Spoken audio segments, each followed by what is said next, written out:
এই মুহূর্তে যে ছবি আপনাদেরকে দেখাচ্ছি আদালতের নির্দেশেই শাহজাহানকে নিতে ভবানী ভবনের সিবিআই টিম।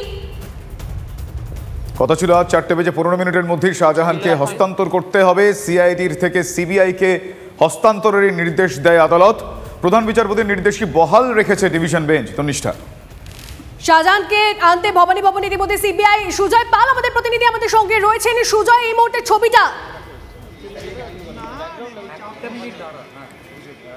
দেখো, সেই ছবিটা দেখানোর চেষ্টা করবো। আমার সহকর্মী চাঁদ মিয়া সেই ছবিটা দেখাচ্ছে যে গোটা ভবানী ভবনে জুড়ে, গোটা ভবানী ভবনের বেশিরভাগ জায়গাতে কিন্তু এই মুহূর্তে কেন্দ্রীয় বাহিনী যারা জওয়ান সিআরপিএফ তারা রয়েছেন। তার কারণ শাহজাহানকে যে মুহূর্তে ভবানী ভবনের 3 তলা থেকে নিচে নামানো হবে, সিবিআইয়ের গাড়িতে তোলানো হবে, সেই সময় থেকেই এই শাহজাহানের নিরাপত্তার দায়িত্ব সামলাবে সিআরপিএফ জওয়ানরা।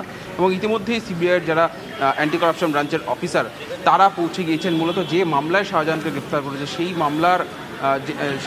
মামলাটি সিবিআই মামলা রুজু করেছে, সেই মামলার যিনি তদন্তকারী অফিসার এবং তদন্তকারী টিম তারা পৌঁছেছেন। তারা সেই নথি হস্তান্তর, অর্থাৎ যেহেতু হাইকোর্ট বলে দিয়েছে শুধু অভিযুক্ত শাহজাহান নয়, এই মামলার যত নথি রয়েছে সেই সমস্ত নথি হস্তান্তর করতে হবে। সমস্ত নথি সংগ্রহ করার পর শাহজাহানকে নিয়ে নামবে সিবিআই টিম এবং তারপর ভবানী ভবন থেকে হস্তান্তর প্রক্রিয়ার পর মেডিকেল চেক আপ করা হবে শেখ শাহজাহানের। মেডিকেল চেক আপ করার পর নিজাম প্যালেসে নিয়ে যাওয়া হবে। এবং যেমনটা আমরা জানি যে কলকাতা হাইকোর্ট মূলত 3টি মামলার তদন্তভার সিবিআইকে তুলে দিয়েছে। প্রথমত যেটি পুলিশের তরফ থেকে স্বতঃপ্রণোদিত হয়ে মামলা রুজু করা হয়েছিল নেজার থানায়, সেই মামলার তদন্তভার তুলে দিয়েছে। দ্বিতীয় যেটি ইডির তরফ থেকে মামলা করা হয়েছিল, সেই মামলার তদন্তভার তুলে দেওয়া হয়েছে।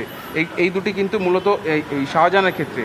অপর একটি ক্ষেত্রে বনগাঁতেও আমরা দেখেছি যে একই দিনে যেদিন ইডির উপর হামলা হয়, সেই দিনে বনগাঁতেও যখন শঙ্করাঢ্যকে গ্রেফতার করে নিয়ে আসে ইডি, তখন ইডির উপর হামলা চালানো হয়েছিল। সেই মামলারও তদন্তভার তুলে দেওয়া হচ্ছে। আপাতত ভবনের যে ছবিটা দেখছো সেটা কিন্তু সম্পূর্ণভাবে শাহজাহান এবং শাহজাহানের মামলা সংক্রান্ত নথি হস্তান্তরের যে প্রস্তুতি, এবং আর কিছু সময়ের মধ্যেই এই শেখ শাহজাহানকে সিবিআই হাতে তুলে দেওয়া হবে, যেমনটা কলকাতা হাইকোর্ট স্পষ্ট নির্দেশ। বেশ, তুমি পরিস্থিতির দিকে নজরে রাখো। এই খবরে আমাদের অবশ্যই নজর থাকবে। একটা ব্রেকের সময় হয়ে গিয়েছে, ব্রেকের পর ফিরছি।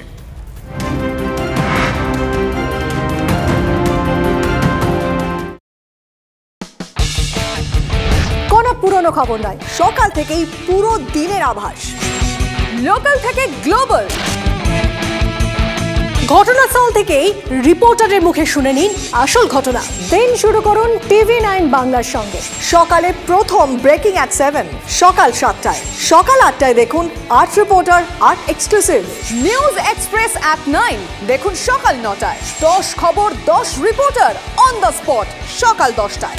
লোকাল টু গ্লোবাল অ্যাট 11 দেখুন সকাল 11টায়। দেখুন morning super prime time TV9 বাংলায়। TV9 বাংলা না দেখলেই নয়।